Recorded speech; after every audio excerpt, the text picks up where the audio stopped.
السلام علیکم اسٹوڈینٹس، امید ہے آپ سب خیریت سے ہوں گے۔ ہم نے اپنی پچھلی ویڈیوز میں مذکر اور مؤنث اسماء پڑھے، پھر ہم نے مذکر مؤنث بھی پڑھے۔ آج ہم نے پڑھنا ہے یہ کچھ اسماء ایسے بھی ہیں جو صرف مذکر ہی بولے جاتے ہیں، یعنی وہ ہمیشہ مذکر کے لیے استعمال کیے جاتے ہیں۔ الو، اژدہا، باز، بگلا، جگنو، چکور، چیتا، خرگوش، طوطا، کچھوا، کوا اور مگرمچھ، یہ وہ اسماء ہیں جو ہمیشہ مذکر بولے جاتے ہیں۔ آگے ہمیں وہ اسماء دیے گئے ہیں جو ہمیشہ مؤنث بولے جاتے ہیں، جیسے کہ بھیڑ، بطخ، چیل، چمگادڑ، چھپکلی، فاختہ، کوئل، گلہری، لومڑی، مچھلی، مرغابی اور مینا وغیرہ۔ آگے ہے اس سے متعلقہ آزمائش۔ سوال نمبر 1، مذکر اور مؤنث کی تعریف کریں، 2 مثالیں بھی لکھیں۔ ہم نے صفحہ نمبر 34 پر مذکر اور مؤنث کی تعریف بھی پڑھی تھی اور ان کی مثالیں بھی کی تھیں۔ یہ آپ کا تخلیقی کام ہے، آپ نے صفحہ نمبر 34 سے دیکھ کر اس کی مذکر کی اور مؤنث دونوں کی تعریفیں لکھنی ہیں اور ساتھ میں ان کی 2 مثالیں بھی لکھنی ہیں۔ یہ آپ خود سے حل کریں گے۔ آگے ہے سوال نمبر 2، دیے گئے الفاظ مذکر ہیں یا مؤنث، سامنے لکھیں۔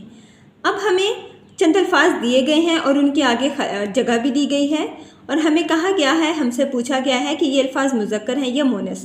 جو الفاظ مذکر ہوں گے ان کے آگے ہم مذکر لکھیں گے اور جو مؤنث ہیں ان کے سامنے ہم مؤنث لکھیں گے۔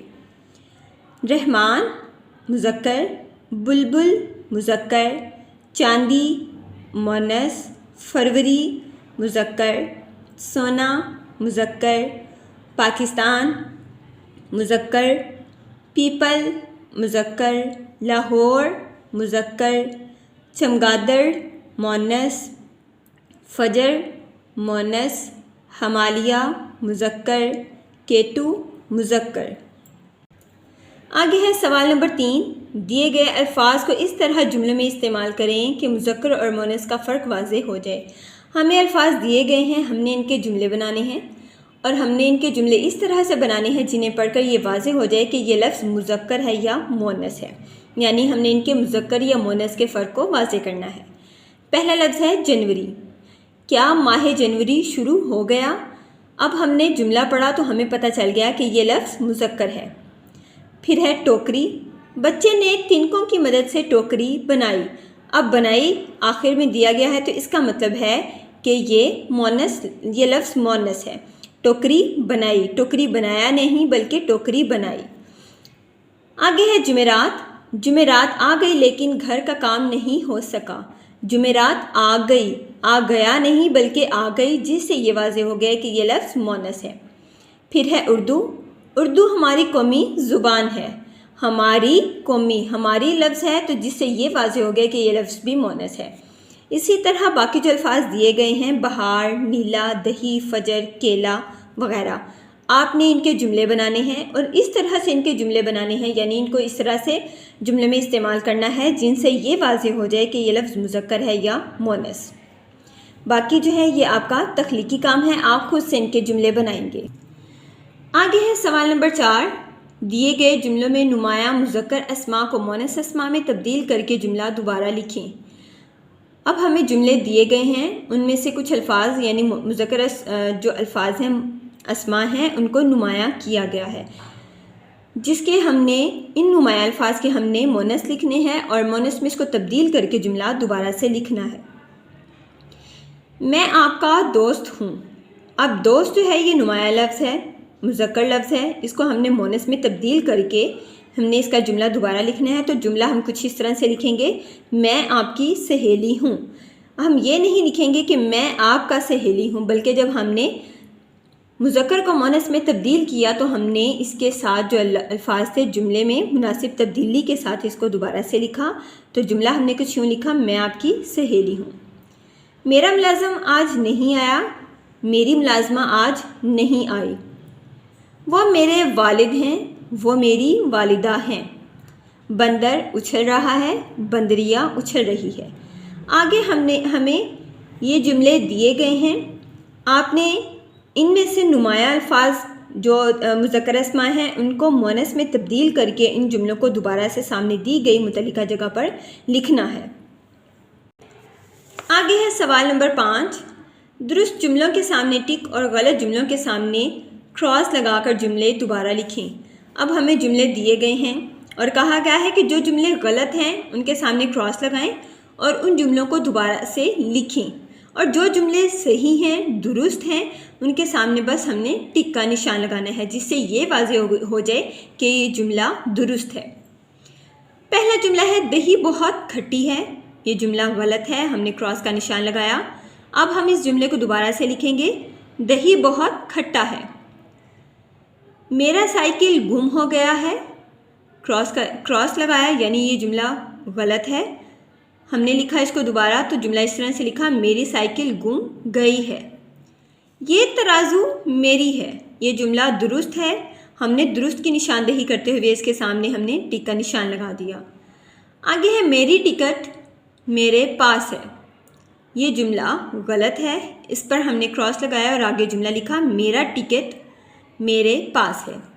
اسی طرح آپ نے باقی جملوں کو پڑھنا ہے، جو غلط ہیں ان کے سامنے آپ نے کراس لگانا ہے اور ان کو ان کی متعلقہ جگہ پر دوبارہ سے لکھنا ہے، اور جو درست ہیں ان کے سامنے آپ نے درست یعنی ٹک کا نشان لگانا ہے۔ آگے ہے سوال نمبر 6، دیے گئے پیراگراف میں سے 5 مذکر اسماء اور 5 مؤنث اسماء تلاش کر کے نیچے لکھیں۔ اسٹوڈنٹس، یہ بھی آپ کا تخلیقی کام ہے، آپ نے اس پیراگراف اور اس عبارت کا مطالعہ کرنا ہے، اس کو غور سے پڑھنا ہے اور سمجھنا ہے، اور اس میں سے 5 مذکر اسماء اور 5 مؤنث اسماء تلاش کر کے نیچے دی گئی متعلقہ جگہ پر لکھنے ہیں۔ یہ بہت آسان سا کام ہے، آپ نے اس پیراگراف کو سمجھ کر پڑھنا ہے اور پھر اس میں لکھے گئے، اس میں دیے گئے 5 مذکر اور مؤنث اسماء نکال کر ان کی متعلقہ جگہ پر لکھنا ہے۔ آگے ہے سوال نمبر 7، مؤنث کی مدد سے خالی جگہیں پر کریں۔ ہم نے ان خالی جگہوں پر مؤنث لگانے ہیں جن سے ہم نے خالی جگہ کو پر کرنا ہے۔ میری امی اپنے نواسے اور ڈیش سے بہت پیار کرتی ہیں، نواسے اور اس کا مؤنث ہوگا نواسی، تو ہم نے اس کا مؤنث لکھ دیا نواسی۔ میری امی اپنے نواسے اور نواسی سے بہت پیار کرتی ہیں۔ پچھلے ہفتے ہسپتال میں ڈینگی سے متاثر 4 مریض اور 1 ڈیش داخل ہوئے، مریض کا مؤنث ہے مریضہ، ہم نے یہاں پر اس خالی جگہ پر لکھ دیا مریضہ۔ آگے ہے اکرم صاحب کا بھانجا اور ڈیش انگلینڈ کے اسکول میں پڑھتے ہیں، بھانجا اس کا مؤنث ہے بھانجی، ہم نے خالی جگہ پر لکھ دیا بھانجی، یعنی اکرم صاحب کا بھانجا اور بھانجی انگلینڈ کے اسکول میں پڑھتے ہیں۔ جادوگر نے ڈیش پر بھی جادو کیا، جادوگر کا مؤنث ہے جادوگرنی، یعنی جادوگر نے جادوگرنی پر بھی جادو کیا ہے۔ آگے ہے آپ کے چچا تو آ گئے ہیں، ڈیش کیوں نہیں آئیں؟ چچا کا مؤنث ہے چچی، یعنی آپ کے چچا تو آ گئے ہیں، چچی کیوں نہیں آئیں؟ اس سال میرے دادا اور ڈیش حج کرنے جائیں گے، دادا کا مؤنث ہے دادی، تو جملہ بن گیا اس سال میرے دادا اور دادی حج کرنے جائیں گے۔ جی اسٹوڈنٹس، یہ تھا ہمارا آج کا کام۔ آپ نے سوال نمبر 1 اپنی کتابوں پر تخلیقی کام ہے، آپ نے خود سے لکھنا ہے، صفحہ نمبر 34 سے دیکھ کر آپ نے ان کی تعریفیں بھی لکھنی ہے اور مثالیں بھی دینی ہیں۔ باقی سوالات جو ہم نے کیے، میں نے آپ کو کچھ کام کروا دیا، یعنی کچھ جملے کروا دیے، اور باقی آپ نے خود سے کرنے ہیں۔ یہ تمام کام آپ نے کتابوں پر حل کرنا ہے اور یاد بھی کرنا ہے۔ اگلے سبق تک کے لیے اللہ حافظ۔